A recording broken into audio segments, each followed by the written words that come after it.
चलिए स्टार्ट करते हैं डिफरेंशिएशन। डिफरेंशिएशन का मतलब क्या होता है? किसी फंक्शन को ब्रेक करना। D by D X F X निकालना। D by D X F X का फॉर्मूला क्या है? Limit del X tends to zero F x plus del X minus F x upon del X, या हम इसको कई बार H भी लिखते हैं, तो limit H tends to zero F x plus H minus F x upon h. ये concept differentiability में पढ़ा था। इसको हम ऐसा भी ले लें तो चलेगा, लेफ्ट हैंड या राइट हैंड दोनों में से कोई एक लिमिट ले लें अपॉन माइनस एच। इसका ज्योमेट्रिकल इंटरप्रिटेशन क्या है, क्यों डिफरेंशिएशन पढ़ते हैं, वो हम थोड़ी देर में आते हैं।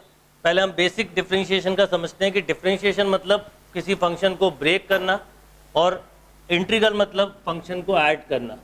मान लीजिए हमें इस पोर्शन का एरिया निकालना है, तो हम डिफरेंशिएशन में क्या करेंगे, इसको कई पार्ट में ब्रेक कर देंगे और जब इंटीग्रल करेंगे तो इन सारे पार्ट्स को हम ऐड कर देंगे।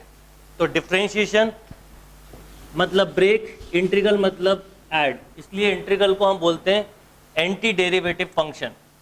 तो यदि आपको किसी फंक्शन का डिफरेंशिएशन करना है तो फंडामेंटल या फर्स्ट प्रिंसिपल रूल क्या होगा? Limit del X tends to zero F x plus del X minus F x upon del X, या limit H tends to zero F x plus H minus F x upon H. इसको right hand derivative भी बोल सकते हैं। इसको हटा देते हैं। यदि हम लेफ्ट हैंड डेरिवेटिव देखें तो लेफ्ट हैंड डेरिवेटिव क्या होगा? लेफ्ट हैंड डेरिवेटिव होगा limit H tends to zero F x minus h minus F x upon minus h. इसको आर एफ डैश एक्स भी बोलते हैं, इसको एल एफ डैश एक्स भी बोलते हैं। डिफरेंशियबिलिटी में आपने पढ़ा था। अब जब हम डिफरेंशिएशन करते हैं, डेरिवेटिव करते हैं, तो कोई भी एक डेरिवेटिव निकाल लेते हैं, या तो राइट हैंड डेरिवेटिव या लेफ्ट हैंड डेरिवेटिव। डिफरेंशिएशन में जितने भी फार्मूले प्रूफ करने हैं आपको, उन सब का प्रूफ आप चाहें तो फर्स्ट प्रिंसिपल से कर सकते हैं। कोई क्वेश्चन जो आपसे नहीं होता है उसको फर्स्ट प्रिंसिपल से कर सकते हैं। फॉर एग्जांपल जैसे डिफरेंशिएशन ऑफ साइन एक्स क्या होता है? Differentiation of sine x cos x. अब इसका प्रूफ करना है तो क्या करोगे? F x equal to given है sine x, F x plus h क्या होगा? Sine x plus h. कोई भी एक डेरिवेटिव निकाल लें। यदि हम राइट हैंड डेरिवेटिव निकालेंगे तो क्या होगा?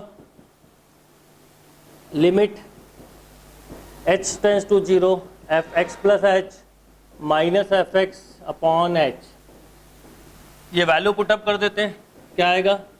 Limit H tends to zero sine x plus H minus sine x upon h. ये आ गया sine c minus sine d. तो कौन सा फॉर्मूला अप्लाई करेंगे? Sine c minus sine d क्या होगा?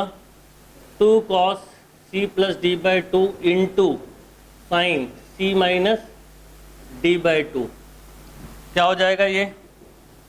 Limit H tends to zero 2 times of cos x plus h plus x by two into sine x plus H minus x by two upon h. Solve करेंगे तो क्या आ जाएगा? Limit H tends to zero 2 times of cos x plus x कितना? 2x plus h by to. यहाँ पर x x cancel ही हो गया, sine h by two upon h. अब क्या करेंगे? लिमिट में आपने पढ़ा हुआ है limit x tends to zero sine x upon x equal to 1। तो हम इसमें इस वाले पोर्शन को सेपरेट लिख लेते हैं और इसको अलग लिख लेते हैं। तो इसमें 2 का डिवाइड किया, 2 का मल्टीप्लाई, इस 2 से ये 2 कैंसिल, तो क्या आएगा बोलिए? Limit H tends to zero cos of 2x plus h by two, इस पोर्शन को अलग लिखा, into limit H tends to zero sine h by two upon h by two. ये 1 हो जाएगा। यहाँ h के प्लेस पे जब 0 पुट कर देंगे तो क्या मिलेगा? 2 से 2 कैंसिल तो cos x। तो आपने जो फॉर्मूला पढ़ा था डिफरेंशिएशन का sin x का cos x, वो यहाँ से आता है। अब यदि 11th का एग्जाम या कोई सब्जेक्टिव एग्जाम दोगे तो ये फर्स्ट प्रिंसिपल मेथड कहलाएगा, तो आप फर्स्ट प्रिंसिपल से सॉल्व कर सकते हो। ठीक है, एक और प्रूफ करते हैं। dy by D x, next लिखिए question, dy by D x e power x, dy by D x e power x. अब इस क्वेश्चन को अगर फर्स्ट प्रिंसिपल से सॉल्व करना तो सिंपली एफ एक्स क्या गिवन है, ई पावर एक्स। ओके, सबसे पहले क्या निकालोगे, एफ एक्स प्लस एच, क्या होगा, e power x plus h. इसको हम ऐसा भी लिख सकते हैं, e power x into e power h. A power m into a power n हो तो क्या लिख सकते हो, a power m plus n. अब फॉर्मूले पे आते हैं, क्या होगा right hand derivative, right hand derivative क्या होगा, limit h tends to 0 f x plus H minus F x upon h, क्या हो जाएगा, limit h tends to 0 e power x minus 1 upon e power x plus H minus e power x upon h. क्या करोगे, इसको separate लिख सकते हैं, limit h tends to 0 e power x e power h minus e power x upon h. E power x common तो क्या आएगा, limit h tends to 0 e power x common तो e power h minus 1 upon H.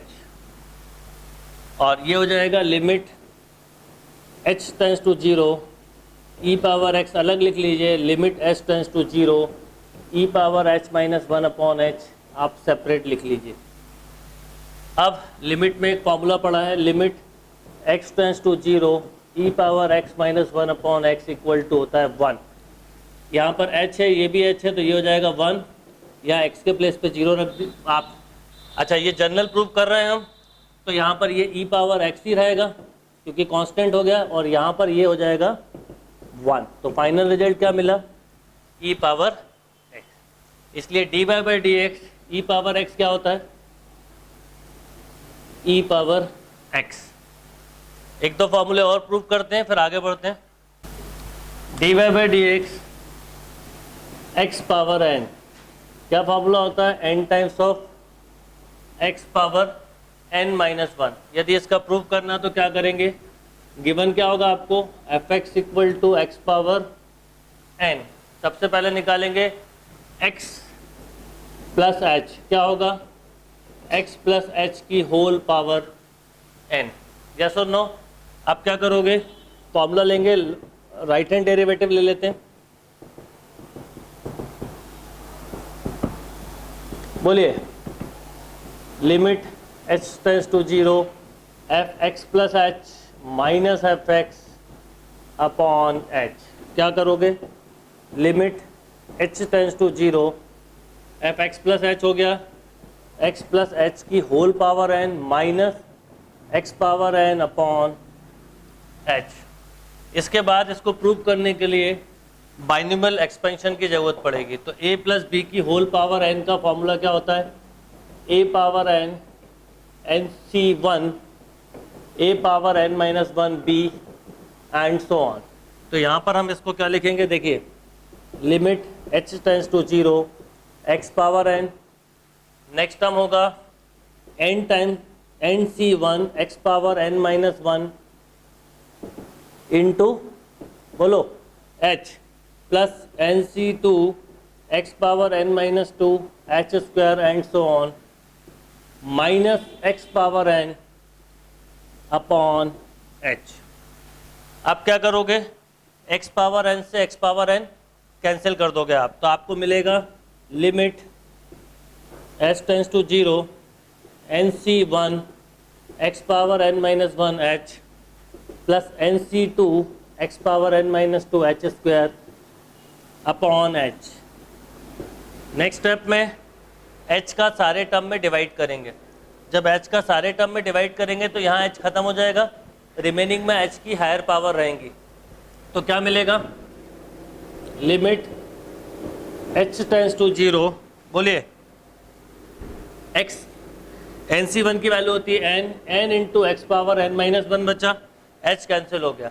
यहाँ पर कितना मिलेगा, NC2 x power n minus 2h, एक h बच जाएगा and higher power of h के प्लेस पे 0 पुट किया तो वो बाकी सारे टर्म 0, तो क्या मिल गया, n times of x power n minus 1। तो जो भी फॉर्मूले आपको प्रूव करने हैं या कोई भी क्वेश्चन सॉल्व करना है तो फर्स्ट प्रिंसिपल से कर सकते हो। अगर लिखा है फर्स्ट प्रिंसिपल यूज़ करना तो ही यूज़ करें, अदरवाइज कॉम्पिटिटिव में तो इसकी ज़रूरत नहीं पड़ेगी। तो अब बाकी फार्मूले हम बाद में प्रूव करेंगे, अब फार्मूले की एक लिस्ट बनाते हैं। यस, चलिए फार्मूले की लिस्ट बनाते हैं। dy by D x number 1 formula, x power n क्या होगा, n times of x power n minus 1। जैसे आपसे यदि डिफरेंशिएशन ऑफ x पावर 6 पूछा है, क्या लिखेंगे, 6 times of x power 5।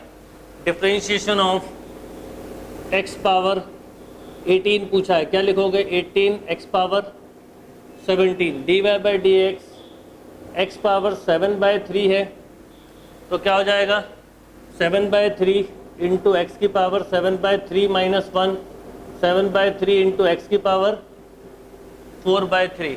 Differentiation of, साथ में कुछ एग्जांपल लिखते चलेंगे। रूट एक्स तो क्या होगा, इसका रूट एक्स का मतलब एक्स की पावर हाफ, तो हाफ इंटू एक्स की पावर माइनस हाफ मिलेगा, तो 1/2 रूट एक्स। तो अब आप ऐसा याद भी रख लो, फॉर्मूले जैसा काफ़ी जगह काम आएगा। D y by D x root x होगा तो 1/2 रूट एक्स। मान लो आपसे पूछा जाए differentiation of x power 1/x power 10, क्या करेंगे, 1/x पावर 10, तो d y by D x power -10 into x power -11, तो ये हो जाएगा -10/x पावर 11। तो यहाँ पर एक और चीज़ समझें, differentiation of 1/x power n हो तो directly -n times of x power n plus 1। फॉर्मूले के साथ बेसिक क्वेश्चन और कुछ क्वेश्चन ऐसे जो कि एज अ फॉर्मूले जैसे यूज होंगे वो भी साथ में नोट करते चलो। अब कुछ बात ध्यान रखनी है अच्छे से, अभी जब चेन रूल पढ़ोगे तो समझाऊंगा। यदि ये ऐसा होता differentiation of ax plus b to the power n, तो क्या चेंज आता, x का कोफिशिएंट हमेशा मल्टीप्लाई में आएगा, तो क्या होगा, n times of ax plus b की power n minus 1 into x का कोफिशिएंट। तो अगर आपसे जैसे पूछा जाए कि डिफ्रेंशिएशन ऑफ 3x माइनस 5 की पावर 4, तो क्या लिखते हैं आप, 4 टाइम्स ऑफ 3x माइनस 5 की पावर 3। अब x का कोफिशिएंट लिखना नहीं भूलना है, तो वो कितना है, 3, तो इंटू में 3 आएगा तो टोटल आएगा, टोटल कितना जाएगा, 12 इंटू 3x माइनस 5 की पावर 3। मान लो आपको पूछा जाए डिफ्रेंशिएशन ऑफ 5 माइनस 4x की पावर 11, क्या करेंगे, सिंपल 11 इंटू 5 माइनस 4x की पावर, एक कम हुआ तो 10 इंटू एक्स का कोफिशिएंट। एंड रिमेंबर x का कोफिशिएंट यहाँ -4 है तो -4 ही आएगा, प्लस होगा तो प्लस, माइनस होगा तो माइनस, तो फाइनली -44 5 माइनस 4x की power 10। Okay, d y by D x 3 plus 5x की पावर 13/2 क्या हो जाएगा, बोलो, 13/2, 3 प्लस 5x की पावर 13/2 माइनस 1 इंटू एक्स का कोफिशिएंट, तो 13×5 जा 65/2, 3 प्लस 5x की पावर 11/2। ये फर्स्ट फॉर्मूला हुआ, इसी से हमने ये सारे फॉर्मूले बनाए हैं। नेक्स्ट फॉर्मूले पे आते हैं। Next formula d y by D x e power x क्या होगा, e power x. D y by D x e power a x हो तो a times of e power a x. D y by D x a power x log a. Log का base हमेशा e होना चाहिए, इसको हम ln भी लिख सकते हैं, a power x ln a. D y by D x a power p x, p times of a power p x into log a, x का कोफिशिएंट पी ए मल्टीप्लाई में आ गया।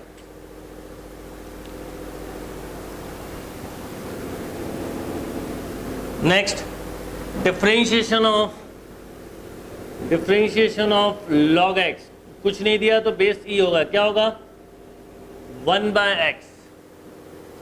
अब ध्यान ये रखना है कि अगर लॉग का बेस ई नहीं है, मान लीजिए ऐसा है लॉग बेस ए एक्स, तो क्या करोगे, तो सबसे पहले बेस चेंजिंग फार्मूला लगाओगे। बेस चेंजिंग फार्मूला क्या होता है, log base a b equal to log b upon log a. जब आप कैलकुलस पढ़ते हो तो बेस ई रखते हो, इन जनरल जो बेस रखना है रख लें, मान लो आपको बेस एक्स रखना है एक्स रख लें, बट रिमेंबर एक्स की वैल्यू ग्रेटर देन 0 और नॉट इक्वल टू 1 होना चाहिए। तो यहाँ पर इसको पहले आप बेस चेंजिंग करेंगे तो क्या मिलेगा, log x upon log a। log x का डिफरेंशिएशन किया तो 1 upon x, log a constant था ऐसे ही रहा, तो ये डिफरेंशिएशन मिल गया।